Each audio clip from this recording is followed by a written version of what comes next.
ವೀಕ್ಷಕರೇ, ನಟ ವಿಜಯ ರಾಘವೇಂದ್ರ ಮತ್ತು ನಟಿ ಮೇಘನಾ ರಾಜ್ ಅವರ ಮದುವೆ ಬಗ್ಗೆ ಆಗಾಗ ಸಾಮಾಜಿಕ ತಾಣಗಳಲ್ಲಿ ಸುದ್ದಿಗಳು ಕೇಳಿ ಬರ್ತಿದ್ದು, ಇದೀಗ ಸ್ವತಃ ವಿಜಯ ರಾಘವೇಂದ್ರ ಅವರೇ ಲೈವ್ ನಲ್ಲಿ ಅಭಿಮಾನಿಗಳು ಕೇಳಿದ ಆ ಒಂದು ಪ್ರಶ್ನೆಗೆ ಉತ್ತರವನ್ನು ಕೊಟ್ಟಿದ್ದು, ಅಷ್ಟಕ್ಕೂ ಮೇಘನಾ ರಾಜ್ ಮತ್ತು ನಟ ವಿಜಯ ರಾಘವೇಂದ್ರ ಅವರ ಎರಡನೇ ಮದುವೆ ಬಗ್ಗೆ ನಟ ವಿಜಯ ರಾಘವೇಂದ್ರ ಏನಂತ ಸ್ಪಷ್ಟನೆಯನ್ನ ಕೊಟ್ಟಿದ್ದಾರೆ ಅನ್ನೋದನ್ನ ಈ ಒಂದು ವಿಡಿಯೋದಲ್ಲಿ ನಾವು ನೋಡ್ಕೊಂಡು ಬರೋಣ. ಅದಕ್ಕಿಂತ ಮುಂಚೆ ವೀಕ್ಷಕರೇ, ಯಾರಿಗೆಲ್ಲ ನಟ ವಿಜಯ ರಾಘವೇಂದ್ರ ಅವರು ಇಷ್ಟ, ಈ ವಿಡಿಯೋಗೊಂದು ಲೈಕ್ ಮಾಡಿ ಮತ್ತು ನಟ ವಿಜಯ ರಾಘವೇಂದ್ರ ಅವರ ಈ ಒಂದು ಮಾತುಗಳ ಬಗ್ಗೆ ನಿಮ್ಮ ಅನಿಸಿಕೆಗಳನ್ನ ಕಮೆಂಟ್ ಮಾಡಿ ತಿಳಿಸಿ. ವೀಕ್ಷಕರೇ, ಚಿನ್ನಾರಿ ಮುತ್ತ ವಿಜಯ ರಾಘವೇಂದ್ರ ರಿಪ್ಪನ್ ಸ್ವಾಮಿ ಸಿನಿಮಾದ ಪೋಸ್ಟರ್ ಬಿಡುಗಡೆ ವೇಳೆ ತಮ್ಮ ಸಾಮಾಜಿಕ ತಾಣಗಳು ಅದರಲ್ಲೂ ಇನ್ಸ್ಟಾಗ್ರಾಮ್ ನಲ್ಲಿ ಲೈವ್ ಬಂದಿದ್ದು, ಈ ವೇಳೆ ಅಭಿಮಾನಿಯೊಬ್ಬರು ನೀವು ಮೇಘನಾ ರಾಜ್ ಅವರನ್ನ ಎರಡನೇ ಮದುವೆ ಆಗ್ತಿದ್ದೀರಾ ಅಂತ ಪ್ರಶ್ನೆಯನ್ನ ಮಾಡಿದ್ದು, ಈ ಒಂದು ಪ್ರಶ್ನೆಯನ್ನ ನೋಡಿದ ತಕ್ಷಣವೇ ನಟ ವಿಜಯ ರಾಘವೇಂದ್ರ ಇದಕ್ಕೆ ಸ್ಪಷ್ಟನೆಯನ್ನ ಕೊಟ್ಟಿದ್ದು, ನಟ ವಿಜಯ್ ಏನಂತ ಹೇಳಿದ್ದಾರೆ ಅಂತ ನೋಡೋದಾದ್ರೆ, ಸ್ಪಂದನ ಅವರನ್ನ ನಾನು ನನ್ನ ಲೈಫ್ ನಲ್ಲಿ ಯಾವತ್ತೂ ಕೂಡ ಮರೆಯಲು ಸಾಧ್ಯವಿಲ್ಲ. ಚಿರು ಸರ್ಜಾ ನನ್ನ ಒಬ್ಬ ಉತ್ತಮ ಗೆಳೆಯನಾಗಿದ್ದು,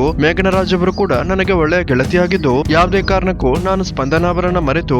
ಎರಡನೇ ಮದುವೆ ಆಗೋದಿಕ್ಕೆ ಸಾಧ್ಯವೇ ಇಲ್ಲ ಅಂತ ನಟ ವಿಜಯ ರಾಘವೇಂದ್ರ ಕಡ್ಡಿ ಮುರಿದಂತೆ ಹೇಳಿಕೆಯನ್ನ ಕೊಟ್ಟಿದ್ದು, ನಿಮ್ಗೆ ಇದ್ರ ಬಗ್ಗೆ ಏನ್ ಅನಿಸುತ್ತೆ ಅನ್ನೋದನ್ನ ದಯವಿಟ್ಟು ಕಮೆಂಟ್ ಮಾಡಿ ತಿಳಿಸಿ.